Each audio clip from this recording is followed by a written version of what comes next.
¿Cómo les va, chicos? Buenas tardes. Vamos a iniciar nuestra clase del día de hoy. Estamos iniciando mes, gracias a Dios, pues tenemos un mes más para poder aprender nuevas cosas. Nos toca nuestra clase número 14. Trabajaremos con el tema de potencial eléctrico y campo eléctrico. Estamos terminando los temas de potencial eléctrico.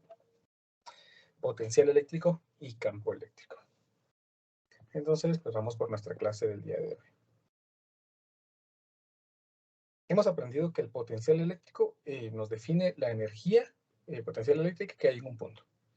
Mientras que la diferencia de potencial nos dice el cambio de energía potencial que puede sufrir una carga moviéndose entre esos puntos, ¿sí? Por eso es que es importante conocer bien estos temas. Vamos a hablar aquí ahorita que es 2 de marzo del 2022. Tema de potencial eléctrico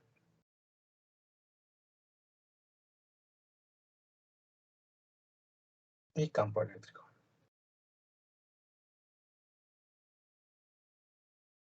Muy bien.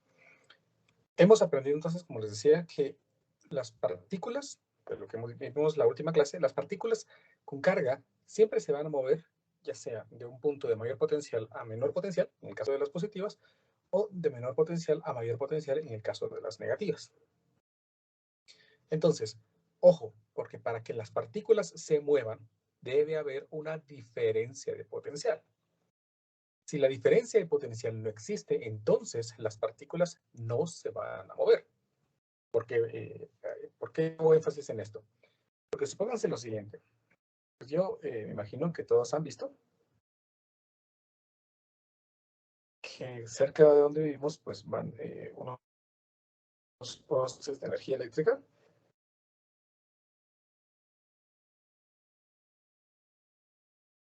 que transportan cables. Ya han visto pues que en la parte de arriba transportan unos cables. Generalmente decimos pues esos son cables de alta tensión, ¿no? Va 1, 2, 3 cables. Y todos sabemos que esos cables pues tienen alta tensión, ¿no? 10.000, 20.000 voltios. Pensemos que llevan un potencial de 10.000 voltios. Entonces, 10.000 voltios. Esos 10.000 voltios me están diciendo la energía potencial que tiene ese cable en poder mover cargas. Pero ese es el potencial. Por lo tanto, todo el cable tiene el mismo potencial. Ustedes han visto que los zanates, vamos a decir los pajaritos, se paran en este cable y no les pasa nada, ¿no? Pero pues hemos oído muchas noticias lamentables en las que algún trabajador, un albañil o alguien por allí, pues tocó un cable de alta tensión y de mala suerte, pues puede fallecer, ¿no? Puede lastimarse mucho. ¿Por qué el pajarito este de aquí puede estar sobre los cables, pero cuando alguien toca el cable, sí se puede morir? ¿Qué de malo haya? El problema es, bueno, no, la ventaja del pajarito este es que él está parado en un punto en el que hay 10.000 voltios. Y está parado y haciendo contacto únicamente con los 10.000 voltios. No hay más potencial eléctrico. No hay una diferencia de potencial eléctrico que haga que las cargas lo atraviesen a él y se vayan hacia otro lado. Mientras que, si por ejemplo, pues de mala suerte una persona pues intenta subirse con una escalera y esta persona toca los cables de la tensión, sí puede sufrir una descarga. ¿Cuál es la razón? Pues que aquí sí se está generando una diferencia de potencial. Dado de que esto tiene 10.000 voltios, esta persona está haciendo contacto con el suelo. Y si consideramos que el suelo tiene un potencial de 0 voltios, entonces ya hemos creado aquí una diferencia de potencial entre los puntos, haciendo que las cargas se muevan del punto de mayor potencial al menor potencial, es decir, el caso de las positivas, ¿no? Entonces, en este caso, pues aquí los 10.000 voltios harían que las cargas circulen en esta dirección, buscando el punto de menor potencial. Es allí donde la persona sufre una descarga. Si la persona, si tu pudiéramos colocar una persona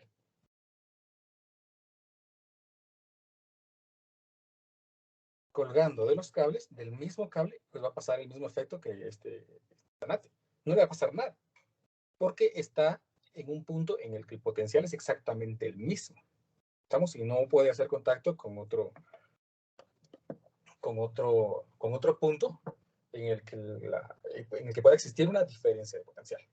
¿Me explico? ¿Se comprende esto de la diferencia de potencial y del potencial? ¿Alguna pregunta? Claro, como el agua, lo que les acabo de mencionar. Todo No, claro. Inge, yo no. ¿Otra vez? ¿Puedes repetirlo, por favor? Muy bien. Vean, ve que es importante que sepamos bien esto, ¿verdad? Ahorita les voy a mostrar un meme que me encontré el otro día en Facebook.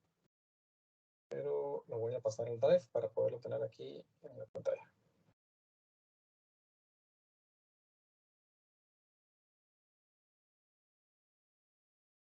Ahí está. Miren, pues, el potencial eléctrico me define la energía que hay por cada column que nosotros tengamos. Entonces, cuando decimos que un cable tiene 10.000 voltios, el cable lleva 10.000 joules por cada column que nosotros coloquemos. Si nosotros le agregamos una comunicación a otro punto en el que exista un potencial diferente, entonces las cargas van a poderse mover. Supónganse que nosotros lo conectamos aquí a otro punto que tiene un potencial de 20.000 voltios. Entonces va a haber una forma aquí en que el punto en el que tiene 20.000 voltios va a hacer que las cargas se muevan hacia ese punto de 10.000 voltios, porque hay una diferencia de potencial. Este pajarito, al estar parado ahí, no tiene contacto con otro punto que tenga un potencial diferente. Entonces las cargas no se van a poder mover, así como vimos la última clase. Las partículas se mueven debido a que existe una diferencia de potencial. ¿Se recuerdan? Definimos que si es positiva, pues se mueve del punto en el que hay mayor potencial al menor potencial. Y si es negativa, pues se mueve del punto en el que hay menor potencial al punto que hay mayor potencial. Entonces, en este caso, el zanate ese que está ahí colgando o parado no tiene contacto con otro punto que tenga un potencial diferente. Cuando lamentablemente escuchamos que una persona está construyendo algo y topa una varilla, generalmente es lo que pasa, toca una varilla con este cable que tiene un punto de 10.000 voltios hace contacto con el suelo que tiene un potencial de 0 voltios.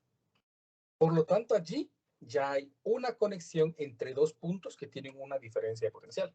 Por lo tanto, las cargas empiezan a circular a través del cable, pasando a través de esta persona y llegando al suelo. Es donde la persona sufre la descarga. Entonces, al ser una carga muy, muy grande, la persona puede sufrir quemaduras o, pues, lamentablemente, hasta puede morir, que es la mayoría de los casos, ¿no? Por eso es que han visto, y espero, que cuando están construyendo algunas casas hay algunos cables que se miran como naranjas, porque los han puesto un aislante que no permiten que los hierros o las varillas de acero puedan entrar en contacto con estos cables y así evitar pues, alguna tragedia.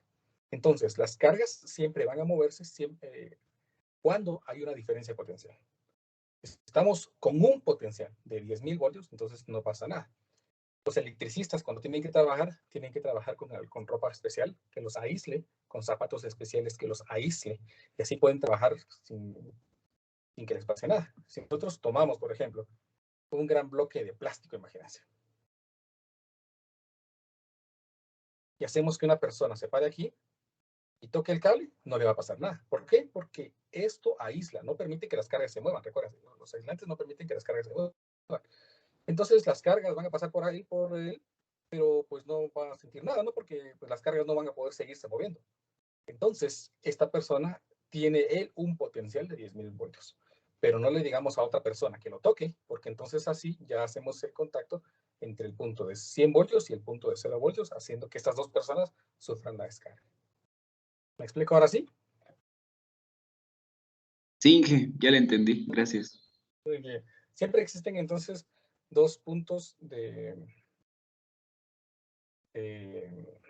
existir dos puntos con diferente potencial para que pueda existir un tránsito de cargas. Vean esto, el conocimiento te puede salvar la vida. Vemos a una serpiente y quiere comerse un pajarito. El pajarito baja de cable, y entonces pues la serpiente lo que quiere hacer es intentar pasarse al otro cable. Pero ahí sí sufre la descarga. ¿Cuál es la razón de que sufra la descarga? pues el hecho de que sufra la descarga es que ha tocado dos cables que tienen diferente potencial, haciendo que exista un tránsito de cargas y finalmente pues la serpiente se electrocuta. Por eso este meme se llama "El conocimiento te puede salvar la vida". ¿Estamos?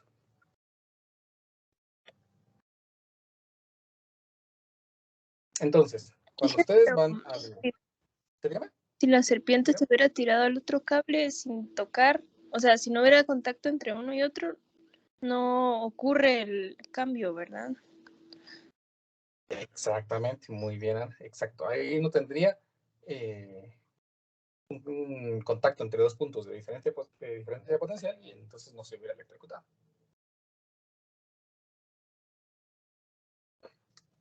Miren, pues, no sé si ustedes lo han hecho alguna vez, si fueron traviesos o no. Han visto que esto, pues, tiene dos entradas, ¿no? Los tomacorrientes tienen dos entradas. Generalmente decimos que una es una línea viva y la otra es la neutra, ¿sí? Viva y neutra. Le llamamos así porque nosotros podemos tener contacto con una y no nos va a pasar nada.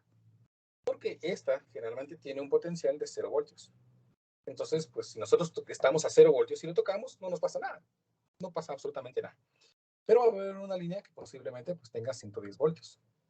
Y cuando nosotros la toquemos, pongamos nuestra mano aquí, vamos a sentir la descarga. ¿Por qué sentimos la descarga? Porque esta línea está a 110 voltios y el suelo está a 0 voltios. Entonces hay una descarga. ¿Qué pasaría si nosotros tocáramos las dos? Pues lo mismo, ¿no? Toco una que tiene 110 y toco la otra que tiene 0 voltios, entonces se cierra el circuito y la corriente empieza a atravesar nosotros y pues ahí es donde sufrimos una descarga. ¿Estamos? Si nosotros nos colocamos aquí sobre una tabla, sobre unos zapatos aislantes y tocamos esta de 110, pues no pasa absolutamente nada. ¿Sí? Por eso han visto que algunos electricistas tienen equipo especial y pueden manipular las líneas sin que se electrocuten, ¿verdad? Nuestro sistema trabaja en base a impulsos eléctricos. Por eso, hay algo bien, bien especial aquí. Vamos a experimentarlo dentro de 2 prácticas de laboratorio. Pónganse que esto es una mano. Si ustedes tocan un punto que tiene un potencial diferente al de ustedes, es decir, si ustedes toman con una yema de los dedos esto de aquí, pues inmediatamente su cuerpo reacciona tirando. ¿Por qué? Porque la mano recibe ese impulso eléctrico y hace que la mano se... Pero si nosotros lo colocamos en una parte diferente donde la reacción pueda ser diferente, entonces puede ocasionarnos ya mucho, mucho daño. Si nosotros tomamos la línea por la palma de la mano, los impulsos eléctricos que se generan hacen que nuestra mano se cierre y ya no podamos soltar esa línea. Entonces, por eso han visto que hay casos en los que las personas agarran y no se pueden soltar. No porque no quieran, porque obviamente no van a estar contentas electrocutándose, sino porque el propio sistema nervioso ya no responde por la cantidad de energía que está pasando. Responde ahora a la electricidad que está pasando a través de él y no de la electricidad, la poca electricidad que le pueda llegar. Entonces, si en algún momento ustedes tienen que trabajar con electricidad o con líneas que sepan que tienen un potencial eléctrico diferente al que ustedes, por favor, siempre hay que aislarse y siempre intentar tomar todo con las yemas de los dedos. Nunca trabajar con la palma. Si tenemos que atacar un cable con la mano, mejor aislarse bien, trabajar con guantes, con equipo de seguridad que evite las descargas. ¿Estamos? Esta parte es importante, que siempre la sepamos. ¿Alguna pregunta? ¿Alguna curiosidad? ¿O algo sobre la electricidad que tengan algo? No soy electricista, solo soy ingeniero eléctrico, pero pues hay algunas cosas que sí he aprendido.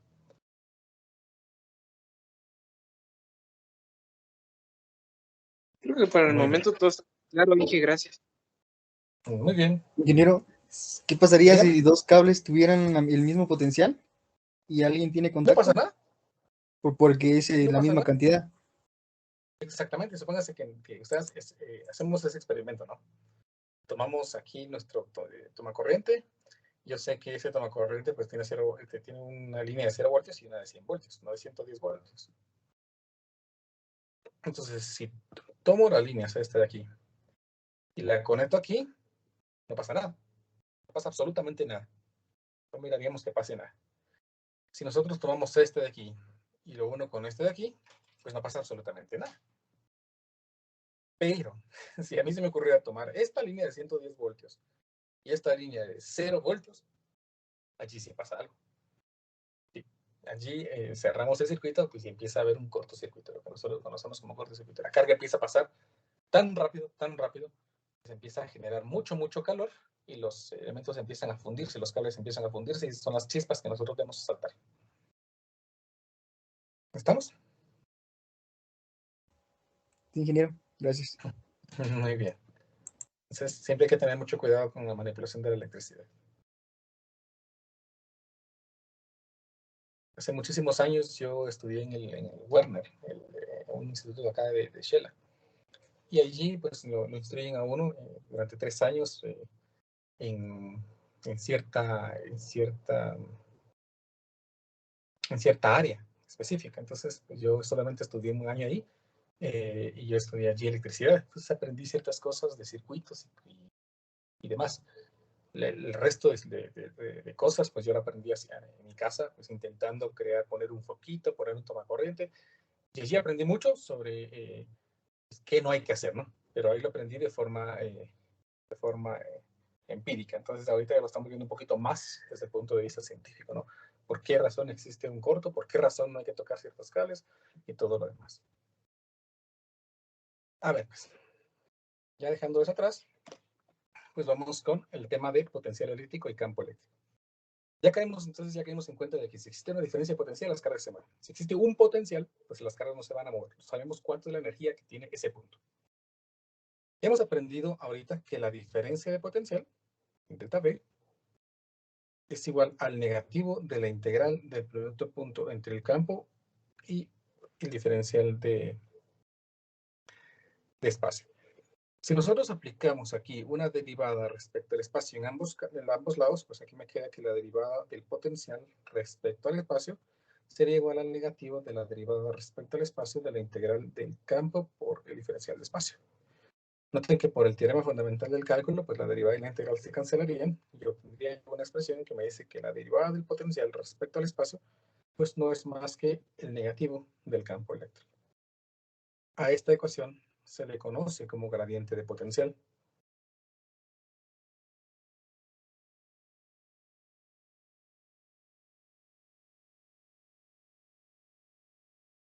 Y nos muestra cómo, teniendo un potencial, podemos encontrar un campo eléctrico, simplemente encontrando la razón de cambio en el espacio. Conforme el potencial cambia en el espacio, entonces se va creando el campo eléctrico, que es la misma idea. Siempre que exista un cambio en el potencial respecto al espacio, es decir, un cambio en el espacio de un potencial, pues va a existir un campo eléctrico. Esto es, pues si nosotros estamos hablando de una dimensión.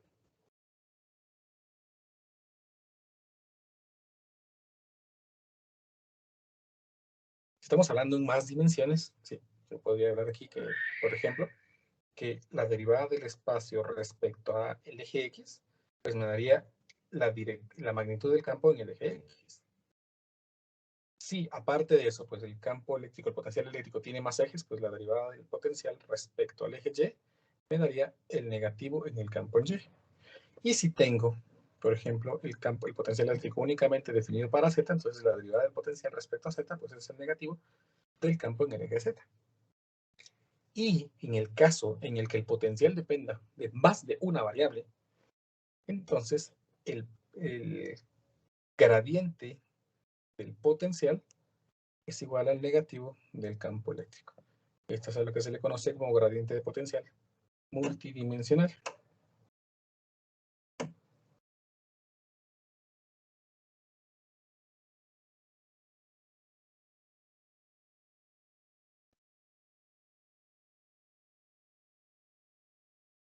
Cuando tenemos varias dimensiones. Ojo porque a pesar de que estoy escribiendo que la derivada del potencial es igual al negativo del campo eléctrico, eso no significa que no pueda yo aplicar las ideas contrarias. El campo es igual al negativo de la derivada del potencial respecto a alguna posición. Por ejemplo, respecto a X, respecto a Y, respecto a Z. Recordarán, si ya llevaron su matemática intermedia 2, su mate 5, que el gradiente define el conjunto de derivadas parciales dependiendo de la cantidad de variables que tenga un elemento. Entonces, si yo estoy hablando del gradiente del potencial, pues lo que estoy hablando es que podemos encontrar un vector, ¿sí? Un vector en función, por ejemplo, de x, y, z, que quedaría descrito como la derivada parcial del potencial respecto al eje x, la derivada del potencial respecto al eje y la derivada del potencial respecto al eje z si estamos hablando tridimensional. Si solo hablamos de dos dimensiones, pues estoy hablando entonces la derivada del potencial respecto al x y la derivada del potencial respecto al y. Observen entonces que si yo tengo el potencial multidimensional, puedo encontrar entonces el vector que define el campo eléctrico. ¿Vamos? Vector que define al campo eléctrico. Entonces, en base a estas teorías que vimos, que prácticamente la razón de cambio del potencial respecto a una posición me define el campo eléctrico, tanto en una dimensión como multidimensional, con esto de aquí, entonces resolvamos algunos problemas. Ah, bueno, antes, pero no se me olvida. En matemática intermedia 2, si ya la llevaron, si no la han llevado, pues vamos a recordar, el gradiente tiene cierta característica geométrica. El gradiente me está diciendo de que hay líneas que van a ser perpendiculares al campo eléctrico que van a tener el mismo potencial. ¿Sí? Este gradiente, este vector campo eléctrico, va a ser siempre perpendicular a esas líneas de potencial, ¿sí? Que tienen el mismo valor. Esas líneas de potencial eléctrico que tienen el mismo valor se conocen como líneas equipotenciales.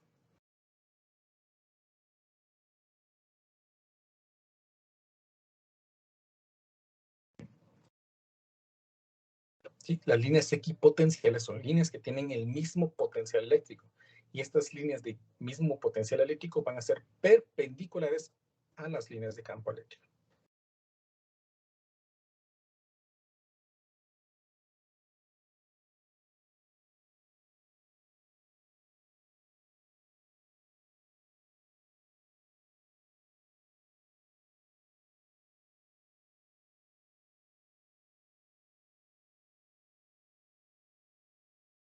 Con esta información para la siguiente práctica de laboratorio, nos va a ser muy útil la teoría de líneas equipotenciales. Entonces van a ser perpendiculares a las líneas de campo. Eso es una característica geométrica del vector gradiente que ustedes aprenden allí en su matemática intermedia 2 o en su mate 5.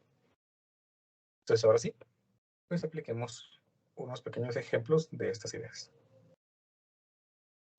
Ingeniero, perdone, ¿podría regresar a la idea anterior? ¿Claro? ¿Estamos? La de abajo, sí. Gracias. Muy bien.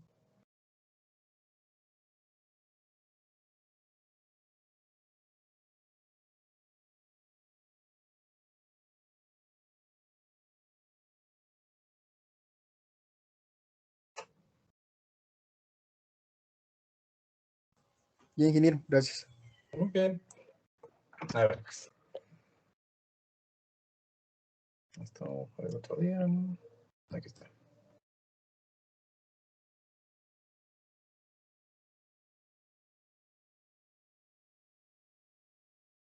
A ver, dice el problema así. Una partícula de polvo de 2.5 miligramos con una carga de 1 microcoulomb cae en un punto, X es igual a 2 metros, en una región en la que el potencial eléctrico varía según el potencial en función de X, vean, depende de una posición, es igual a 2 voltios sobre metro cuadrado por X cuadrado menos 3 voltios sobre metro cúbico por X cubo. ¿Con qué aceleración empieza a moverse la partícula? Muy bien, apliquemos entonces lo que sabemos ahorita. El problema me pide una aceleración. Entonces vamos a ir de atrás para adelante. Yo necesito una aceleración. Bueno, ¿de qué formas puedo sacar una aceleración? Pues si tengo velocidad inicial, qué velocidad final, qué distancia, tiempo y todo eso, la podría sacar. Si no, ¿de qué otra forma? Pues si no conozco estos datos, que obviamente aquí no me dan información, pues puedo aplicar la segunda ley de Newton. Fuerza es igual a masa por aceleración. Pero esto implica que yo necesito conocer alguna fuerza y una masa. Y si me dan la masa de la partícula. Entonces, pues va más la idea por ahí, ¿no? Si yo conociera la fuerza, ¿sí? Y por ser una partícula con carga eléctrica, pues si conociera la fuerza eléctrica, podría determinar su aceleración. Pero también hay otra ecuación que me define la relación entre fuerza eléctrica, ¿sí? Y campo eléctrico. Recordemos que el campo eléctrico se define como la fuerza eléctrica por cada carga que nosotros coloquemos allí. Por lo tanto, pues la fuerza la puedo calcular si conociera el campo y conozco la carga. A la carga el problema me lo da. Entonces, pues ya va más fácil, ¿no? Si conozco el campo, o si lograra conocer el campo, entonces lograría calcular la fuerza. Y si calculo la fuerza, pues con eso podría calcular la aceleración. Me falta el campo, entonces. Afortunadamente acabamos de ver que el campo eléctrico se calcula como el negativo de la derivada de un potencial respecto a su posición, en este caso, X. Y nosotros tenemos una expresión que define el potencial en términos de X. Por lo tanto, puedo determinar cuál es la dirección, el vector campo eléctrico. Aquí, como estamos unidimensional, pues la derivada de este campo eléctrico me va a decir de una vez si es izquierda o es derecha. En ese eje, por supuesto. Entonces aquí el campo eléctrico sería igual a negativo de la derivada respecto a X de la expresión que define el potencial, que nos quedó 2X al cuadrado menos 3X al cubo, ya quitando las unidades de medida. Por lo tanto, el campo eléctrico estaría definido como menos 4X más 9X al cuadrado. Aquí tengo entonces la expresión que define el campo eléctrico, ¿sí? En su magnitud y dirección. Es decir, si que me sale negativo es hacia el eje X negativo y si es positivo, pues es hacia el eje X positivo. Entonces, intentemos ver. Según lo que el problema dice, la partícula de polvo cayó en un punto en el que X es igual a 2 metros. ¿Con qué aceleración empieza a moverse? Pues se empezaría a mover con la aceleración que haya en esta posición. Entonces, determinemos cuánto es el campo eléctrico en esa posición. El campo eléctrico en 2 estaría dado por menos 4 por 2 más 9 por 2 al cuadrado. Menos 4 por 2 es menos 8. 4 por 9 es 36. Y entonces, pues el campo eléctrico me quedaría como 32 newtons coulomb o voltios sobre metro. Se recuerdan que pues, esto ya da lo mismo, ¿no? Por lo tanto, ahora sí, el plan que había trazado ya me va a funcionar, porque ya tengo el campo. Inge, Dígame. ahí en el campo eléctrico es 28. Sí, tiene razón, pues ya desde 4, ¿no? Sí. 28. Muchas gracias.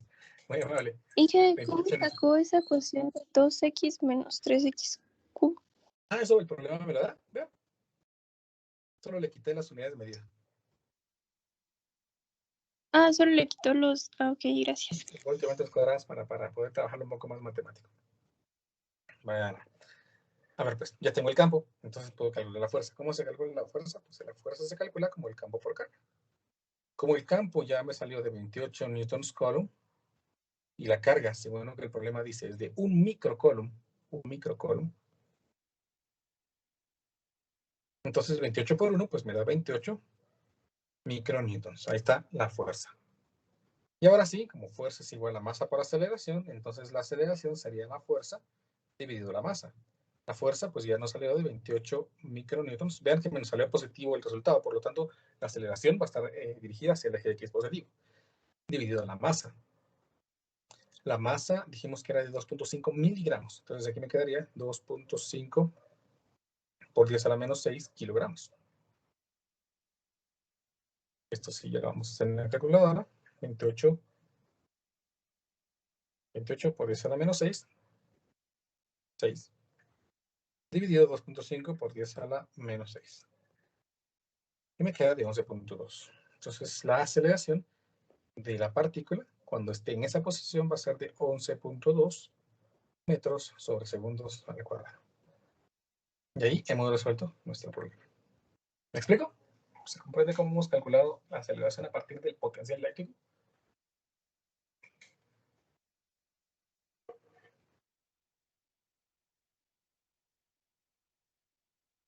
Muy bien. Hagamos otro ejemplo entonces.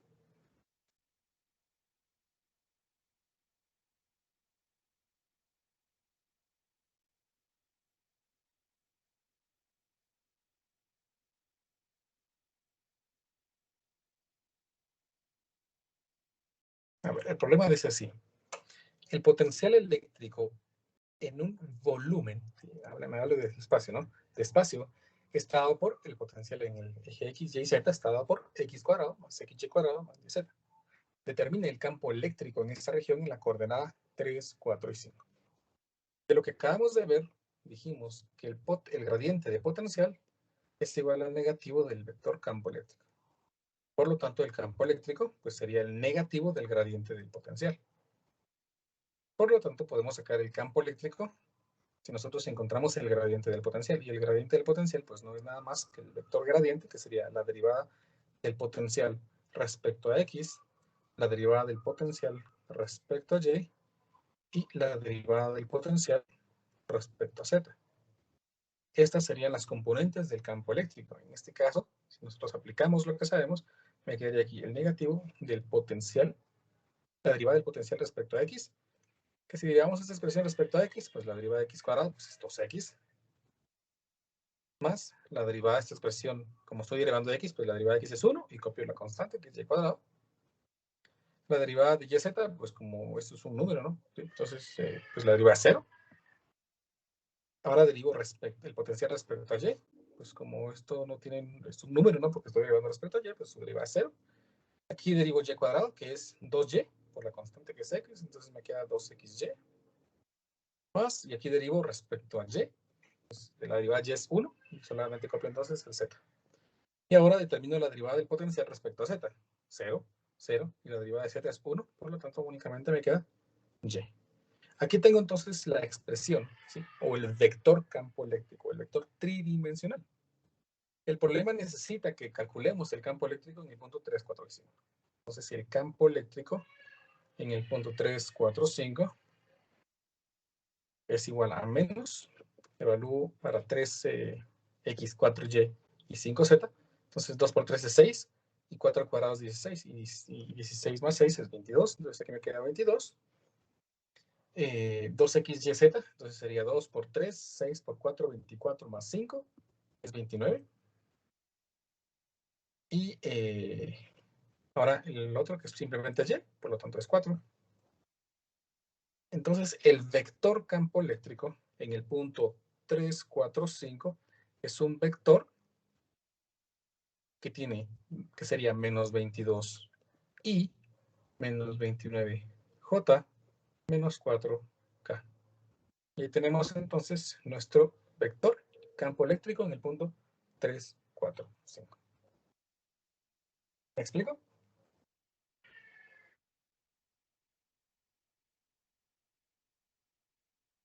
¿Comprendo? Solo fue derivando parcialmente, ¿verdad? Dije. Me perdí Exacto. un poco en eso. Solo hice las derivadas parciales del potencial, tanto para x y z.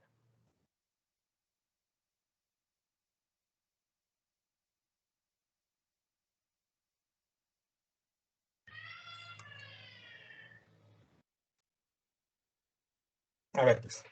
Ahora miremos otro tema, otro subtema pequeñito de esto, que es potencial eléctrico en conductores con carga.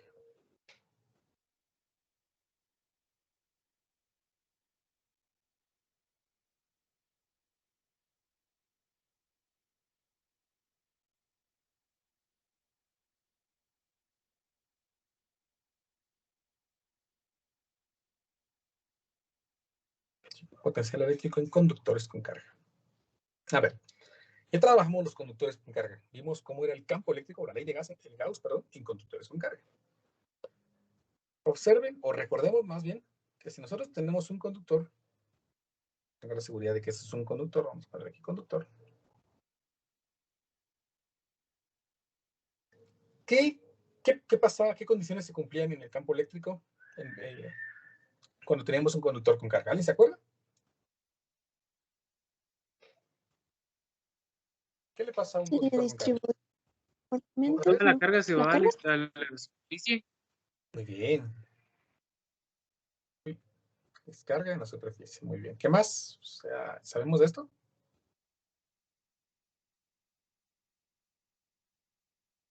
Toda la carga en la superficie. Entonces, si por ejemplo yo le asigno una carga negativa, toda la carga negativa está solamente en la superficie.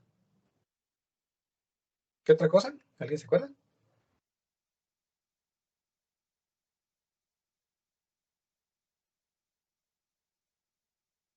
¿No se acuerdan? Hay otra idea. ¿Qué pasaba con el campo eléctrico en el interior? Es cero. Es cero, Eso. Inge. Bien, excelente. El campo interno, bueno, el campo eléctrico interno.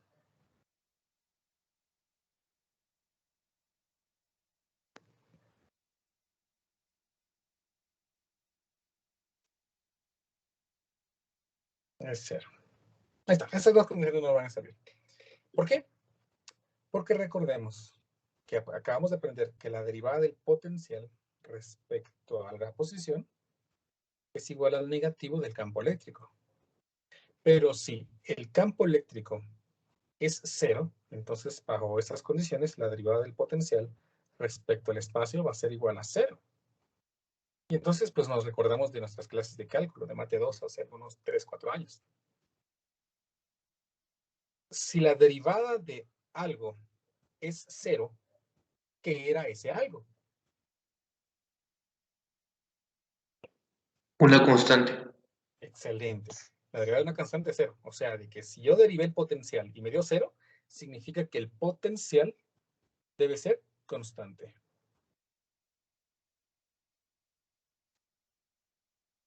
Entonces, tengo la seguridad de que el potencial eléctrico dentro de un conductor permanece constante. Ya no va a cambiar. ¿Y a partir de dónde va a cambiar? Pues de su superficie, ¿no? Porque de su superficie para adentro, pues es constante.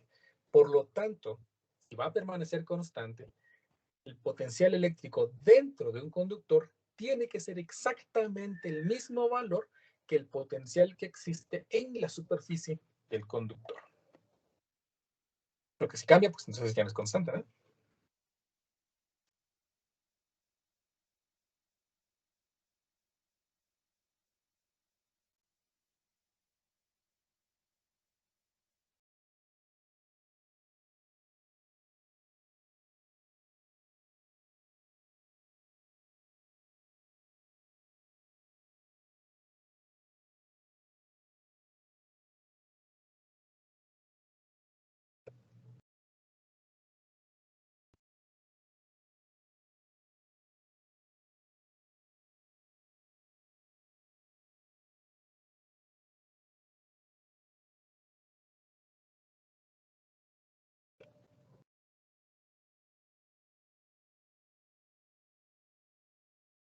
Ahí está.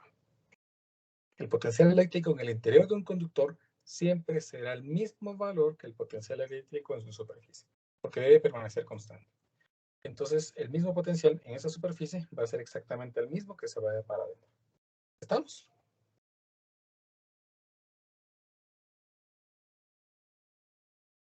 Muy bien. Es un teorema de cómo es el potencial en conductores con carga. Conductores, por favor. Entonces, pues hagamos un problema que involucre esto que acabamos de ver.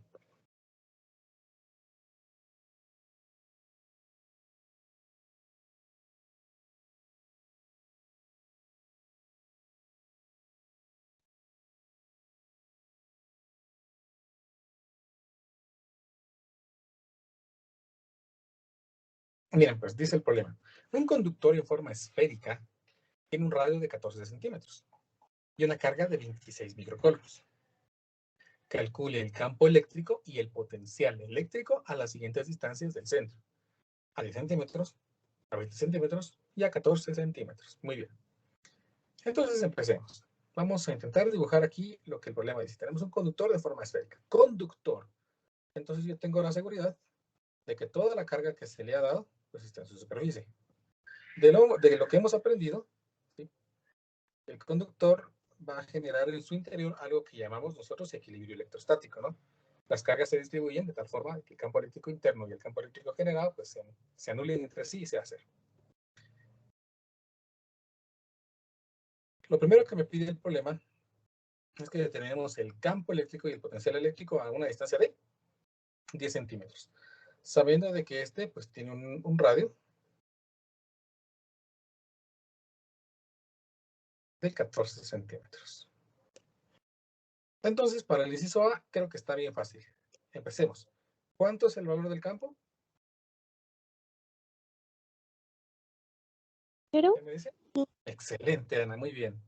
0.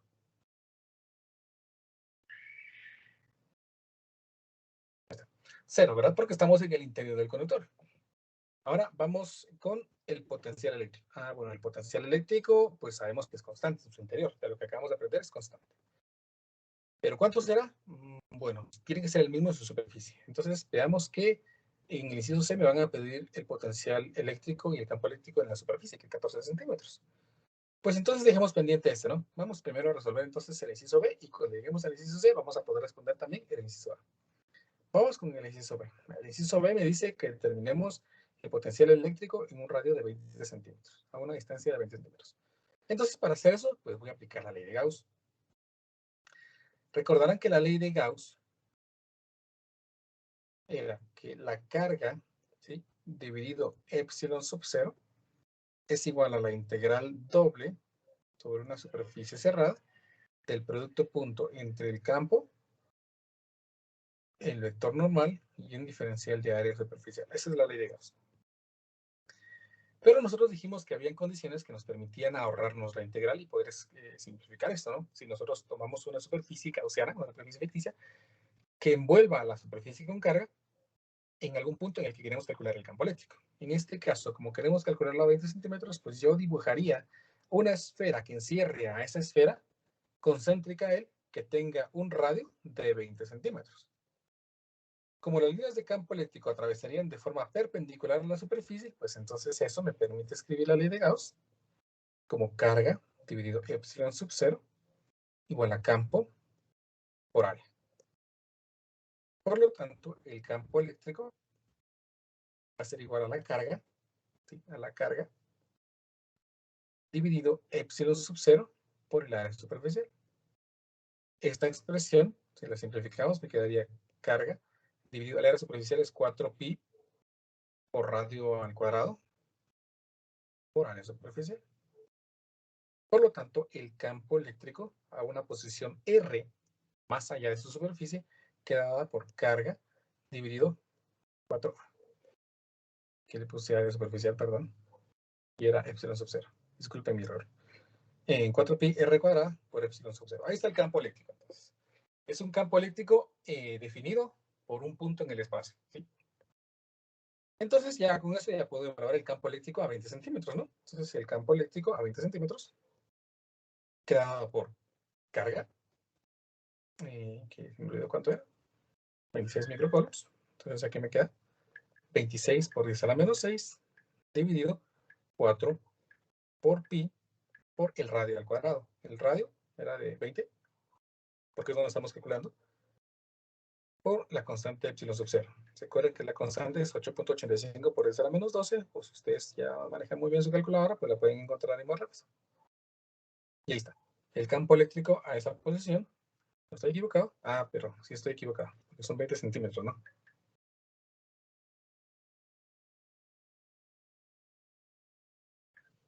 Ahora sí. Entonces el campo eléctrico me da de 5.84 por 10 a la 6. 5.84 por 10 a la 6 voltios sobre metro. ¿Y cómo calculo el potencial? Ah, bueno, el potencial está fácil. Porque el potencial dijimos que es el... No, no es cierto. El potencial lo podemos determinar si nosotros aplicamos las ideas que hemos aprendido sobre cargas puntuales. ¿Y por qué cargas puntuales? Si no tenemos una carga puntual aquí. Ah, bueno. Observemos esto. ¿Se recuerdan que en algún momento aprendimos nosotros que la constante 4pi epsilon sub 0 era un valor de una constante más simple de calcular? Recordarán que la constante K sub E define a la constante eléctrica y esta se define a su vez como 1 dividido 4pi epsilon sub 0. O sea que yo podría escribir aquí constante eléctrica por carga dividido radio cuadrado. Esta es la expresión que me define el campo eléctrico debido a una carga puntual. Por lo tanto, cuando nosotros tenemos un conductor con carga, lo podríamos sustituir por una carga puntual concentrada en su centro. Y el campo eléctrico más allá de su superficie lo podríamos calcular como una carga puntual. Por lo tanto, el potencial eléctrico pues, se calcularía también pues, como una carga puntual. Y el potencial eléctrico debido a una carga puntual pues, era simplemente la constante eléctrica por la carga dividido la distancia a la que estamos calculando. En este caso, la constante eléctrica, ya sabemos que es 9 por 10 a la 9, newtons metros al cuadrado sobre coulomb al cuadrado, por el valor de la carga, que es de 26 microcoulombs, dividido la posición, que son 20 centímetros. Entonces, si ingresamos datos a nuestra calculadora, Aquí me ¿Y cae qué bien. ¿Sí, Diego? R cuadrado? No, el potencial no lleva R cuadrado. Ah, muy bien. El campo eléctrico sí, pero el potencial no lleva R cuadrado. Gracias, Ana. Por 26 por 10 a la menos 6. Uy.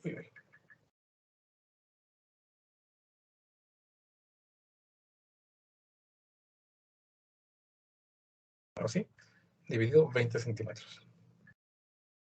Entonces el potencial eléctrico en la superficie, no en la superficie de esa superficie gaussiana, cualquier punto en la superficie gaussiana, es de 1.17 por 10 a la 6. 1.17 por 10 a la 6 voltios. Ahí tengo entonces el campo eléctrico a 20 centímetros. Y ahora, pues calculemos el inciso C, que me pide calcular el campo eléctrico en la esfera. Pero ya vimos del inciso anterior que podemos suponer que es una carga puntual. Entonces, el campo eléctrico sería la constante eléctrica por la carga dividido el radio al cuadrado. ¿Y el potencial? Pues el potencial sería la constante eléctrica por la carga dividido el radio. Entonces, pues apliquemos estas ideas. La constante eléctrica sería 9 por 10 a la 9. La carga, 26 por 10 a la menos 6. Y la distancia al cuadrado, pues serían los 14 centímetros, porque el inciso se me pide 14 centímetros. 14 por 10 a la menos 2 al cuadrado. Y el campo eléctrico entonces está dado por esta expresión. 11.94 por 10 a la 6 voltios sobre metro. Y el potencial eléctrico pues sería igual, solo que en el cuadrado. Entonces, con el cuadrado aquí pongámosle 1. Y ahí está el potencial eléctrico, que es de 1.67 por 10 a la 6 voltios. Y por lo tanto, dado que ese es el potencial en la superficie, tendría que ser exactamente el mismo potencial que va a estar en la parte interna del conductor. Entonces podemos responderlo de una vez. Y así respondimos todos los ejercicios que el problema necesita. ¿Me explico? Si no hay dudas, chicos, entonces hasta aquí la clase del día de hoy y nos miraríamos el día viernes para continuar con los contenidos del curso.